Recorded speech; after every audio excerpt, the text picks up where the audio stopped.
예배에 참여한 사랑하는 모든 성도들 위해 하나님의 크신 은혜와 사랑이 예수 그리스도의 평화와 평강이 넘치시기를 주님의 이름으로 축원합니다. 예수님의 12제자 가운데 나이가 가장 어렸던 사람은 요한입니다.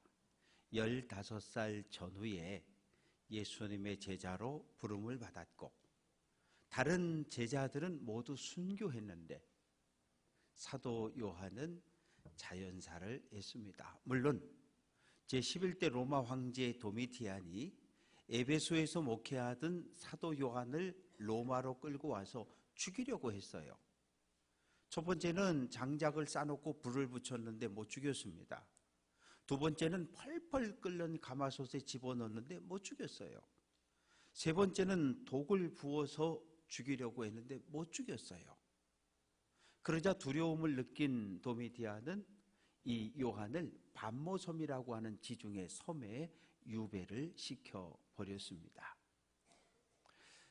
사도 요한은 유대와 예루살렘에서 일어났던 예수님의 사역과 예수의 십자가의 죽음 그리고 예수의 부활에 대한 이야기를 헬라 사람들에게 전할 목적으로 요한복음을 기록을 했습니다. 오늘 본문의 배경은 유월절이에요. 13절 유대인의 유월절이 가까웠다. 유월절은 출애굽과 관련이 있는 절기입니다. 모세가 바로에게 바로요, 우리 하나님을 예배하러 가야 되니까 우리를 좀 놓아주십시오. 바로가 거부합니다. 그래서 하나님께서 애굽에 10가지 재앙을 내리셨는데 10번째 재앙이 장자와 가축의 초태생이 첫 새끼가 모두 죽는 재앙이었어요. 그런데 하나님께서 모세에게 모세야, 예 하나님, 1년 된 흠없는 어린 양을 잡아라. 그 피를 대야에 담고 우슬초에다 묻혀서 좌우 문설주와 문인방에 칠해라. 그랬더니 죽음의 사자가 임했어요.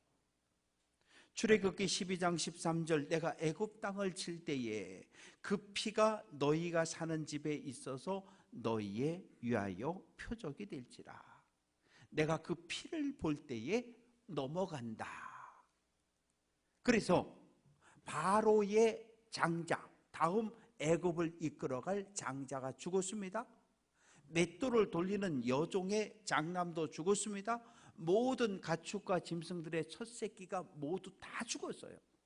그러나 양의 피를 칠한 이스라엘 백성의 집은 단 한 명도 죽지 않았습니다. 유월절은 광복절 같은 거예요. 일제 35년 강점기에서 해방된 것처럼 애굽에서 탈출한 것을 바로의 통치에서 벗어난 것을 기념하는 절기이기 때문에 유대인들에게 있어 최고 최대의 명절입니다. 그래서 유월절이 되면 애굽에서의 고통을 기억하면서 누룩을 넣지 않은 빵을, 딱딱한 빵을 만들어 먹고 쓴 나물을 먹으면서 애굽에서의 고난과 고통을 떠올렸습니다.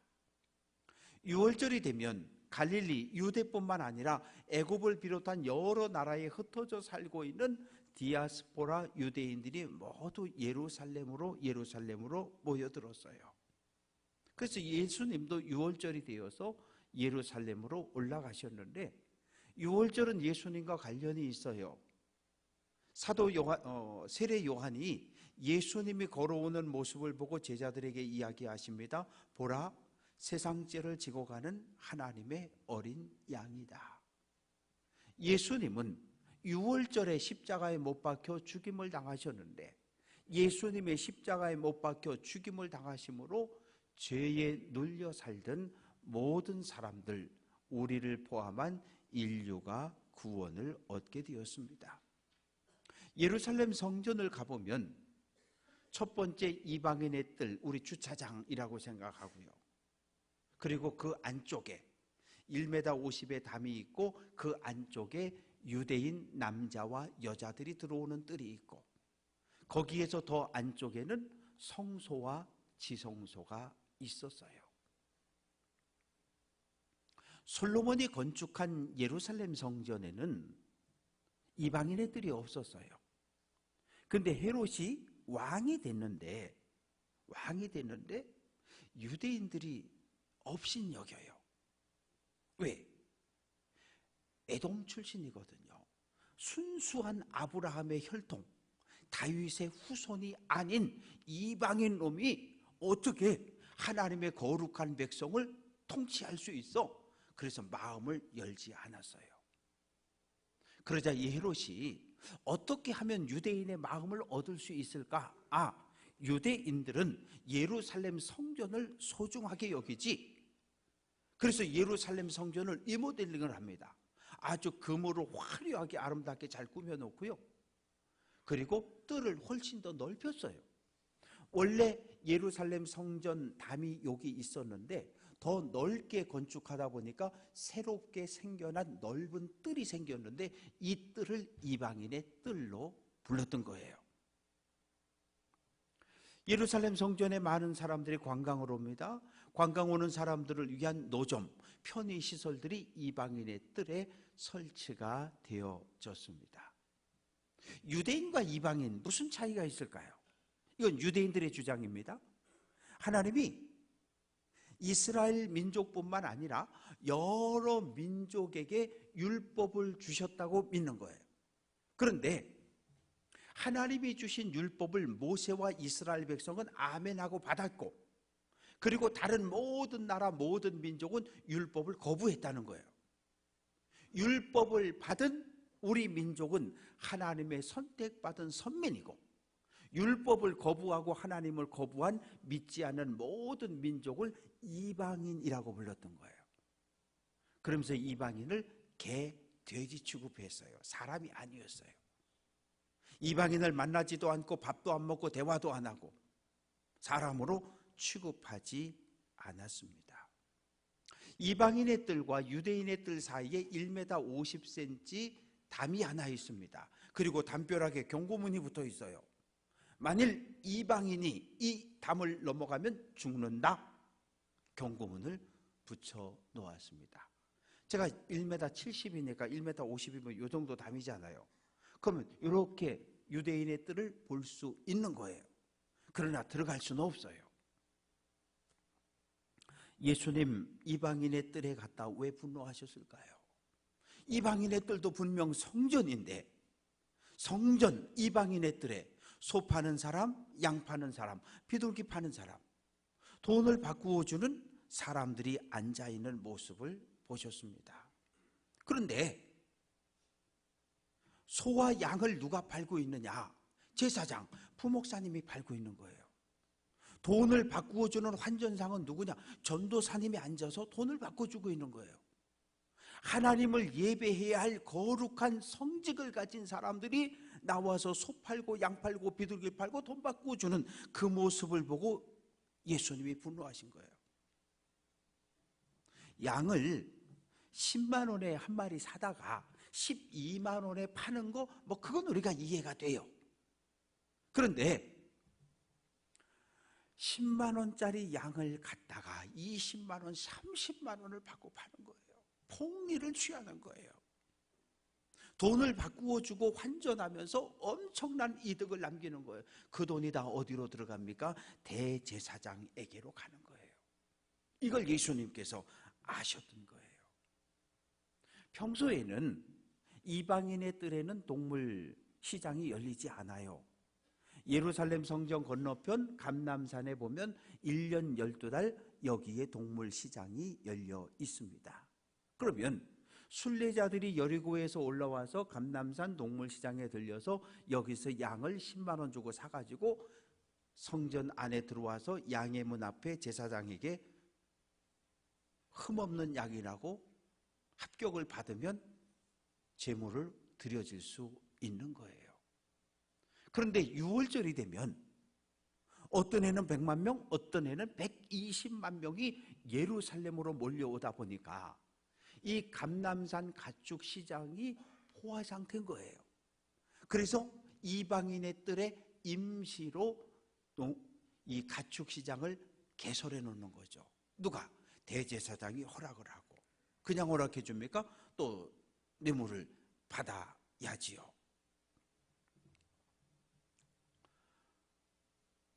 구약시대 대제사장은 아론의 직계 후손들만 제사장을 할 수 있었어요.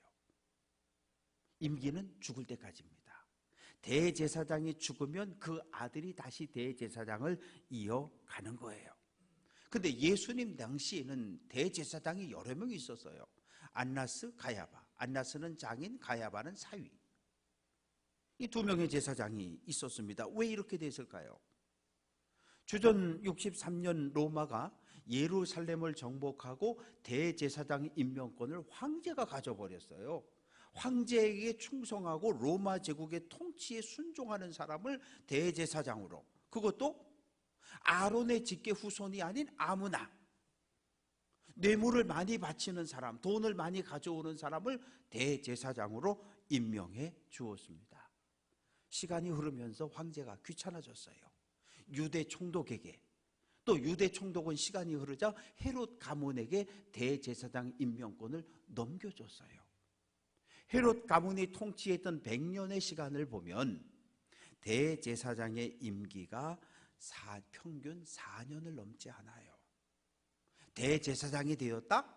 안심할 수가 없어요. 왜? 나는 10억을 갖다 줬는데 다른 누군가가 15억을 들고 헤롯 왕을 찾아가서 뇌물을 바치면 그날로 대제사장을 잘리는 거예요. 대제사장이 되는 그 순간부터 더 많은 돈을 모아서 계속해서 헤롯 왕에게 뇌물을 갖다 바쳐야 대제사장 임기가 계속 연장될 수 있었습니다. 이 모든 사실을 예수님이 아신 거예요. 그래서 분노하신 거예요.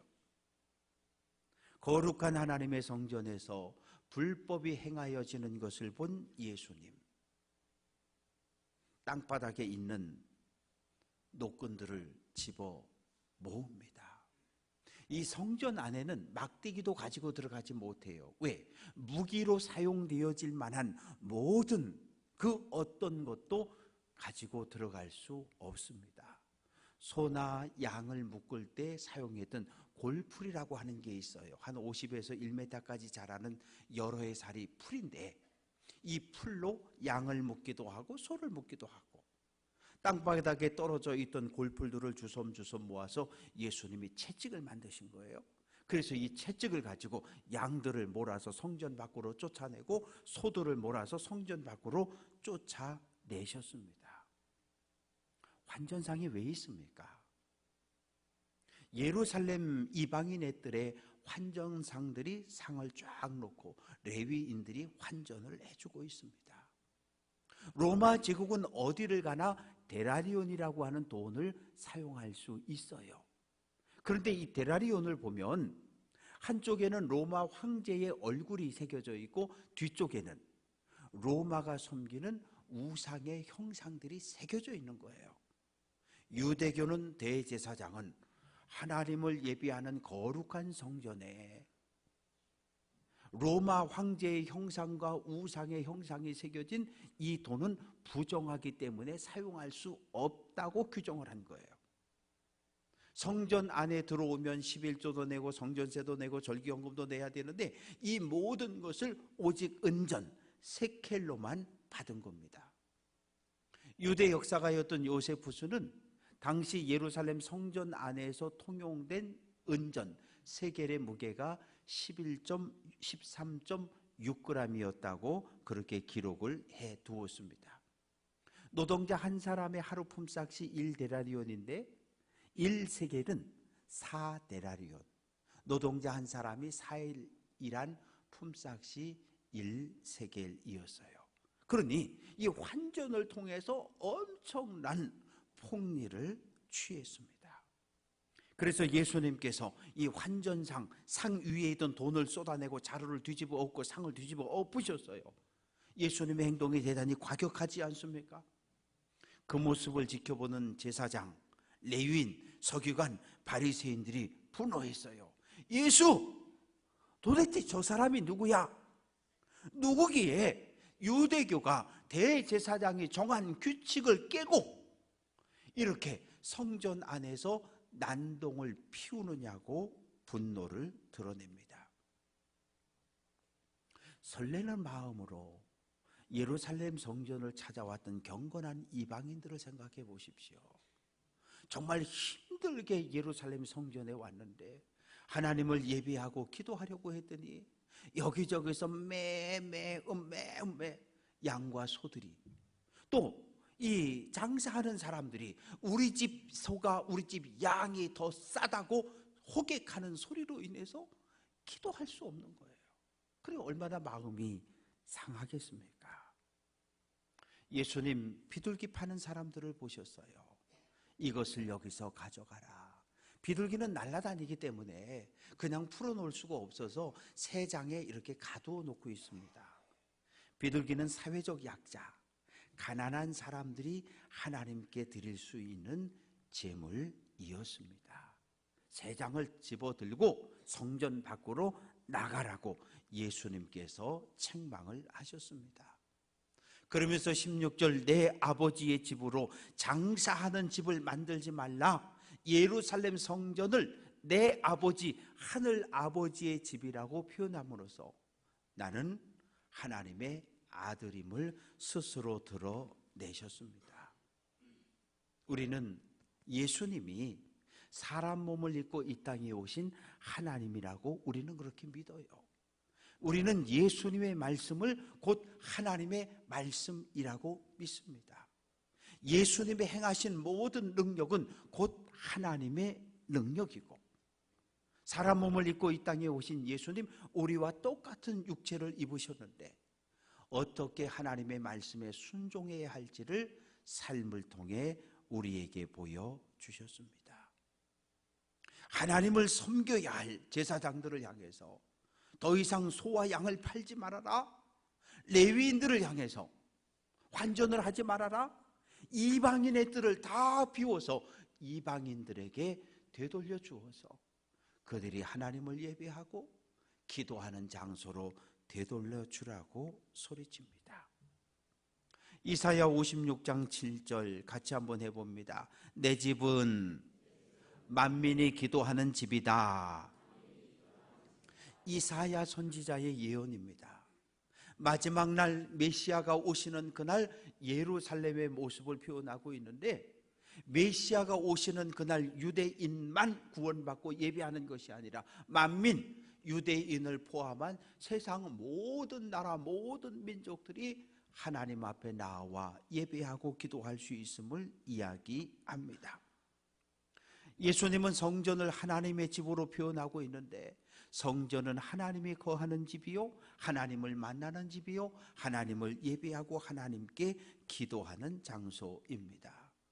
사랑하는 성도 여러분, 성전이 거룩하다고 말했고, 오늘 우리는 우리가 신앙생활하는 예배당, 교회를 거룩하다고 이야기합니다.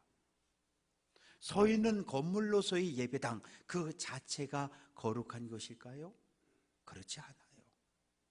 하나님을 예배하고 하나님을 향한 믿음과 뜨거운 열정을 가진 사람들이 한자리에 모여 하나님을 찬양하고 기도할 때 교회는 거룩한 장소가 맞아요.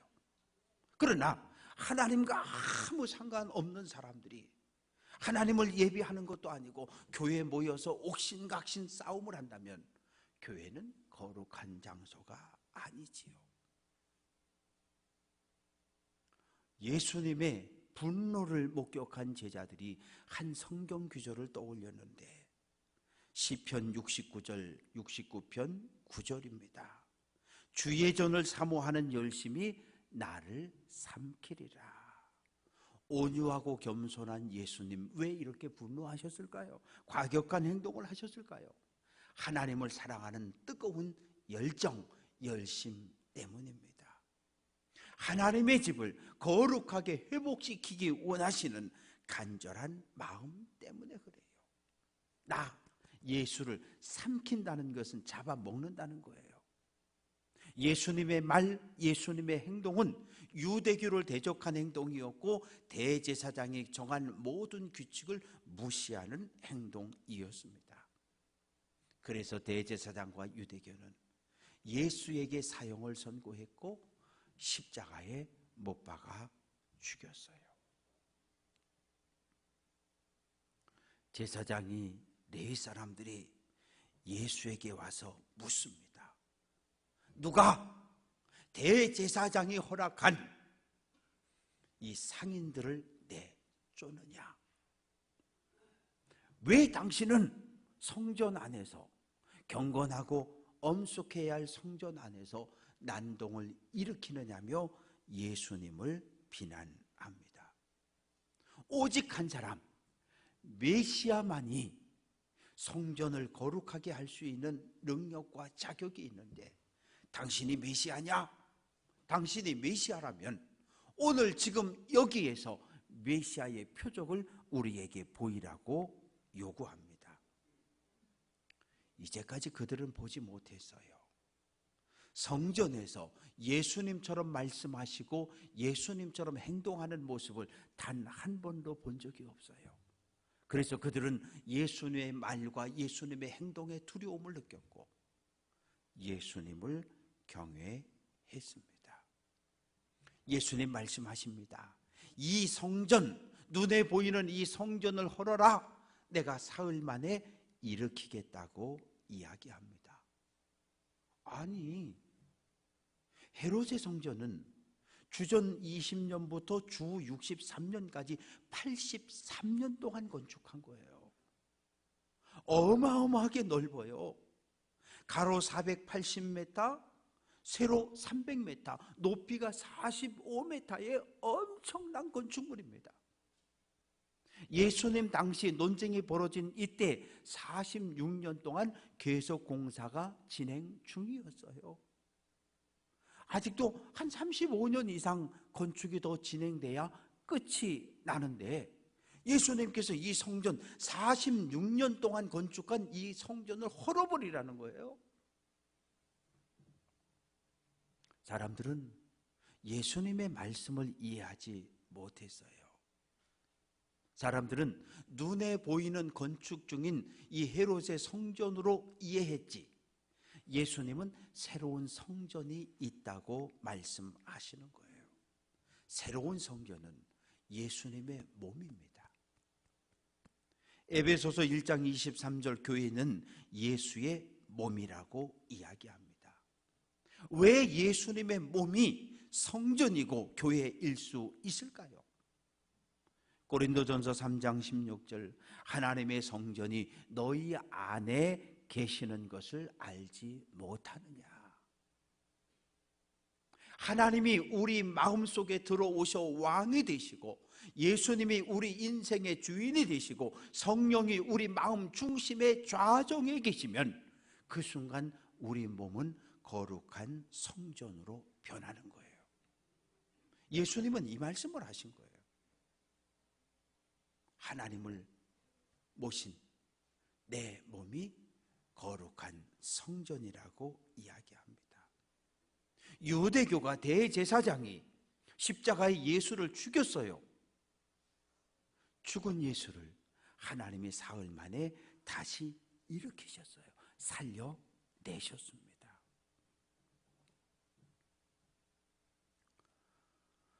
아리마대 사람 요셉이라는 사람이 있어요. 산헤드린 공회 회원, 오늘날로 말하면 국회의원입니다.